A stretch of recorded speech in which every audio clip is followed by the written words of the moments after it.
আসসালামু আলাইকুম। নতুন আরও একটি রেসিপি নিয়ে চলে আসলাম। আশা করি আপনাদের ভালো লাগবে আর অনেক সহজ একটি রেসিপি। এই গরম সময়ে ঠান্ডা খেতে কার কার ভালো না লাগে বলেন তো?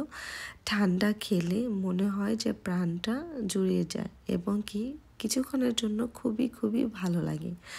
আর আজকে যে আমি রেসিপিটা করব এটা স্বাস্থ্যের জন্য খুব ভালো। তো এই শরবতটা বানানোর জন্য আমার লাগবে বাসায় যার সদস্য অনুযায়ী সাবুদানাগুলো সেদ্ধ করে নিয়ে নেবেন। সদস্য যত বেশি তো একটু বেশি লাগবে। সেই সাথে উপকরণও লাগবে খুবই সামান্য। তো সাবুদানাটা সেদ্ধ করতে কতক্ষণ সময় লাগে ঘড়িটা তো আর দেখিনি, কিন্তু অনেক অল্প সময়ের মধ্যে হয়ে যায়।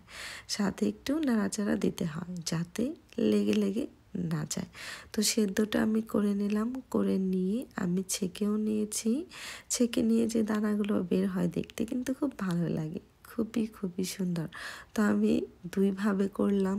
কিছু দানাগুলো আমি অন্য একটা পেয়ালার মধ্যে নিয়ে কালারিং করে নিলাম। অনেকে ফুড কালার দিয়েও করতে পারেন, আমি কিন্তু রুয়াবজা দিয়ে করে নিয়েছি। এখন শুধু গরম করার পালা।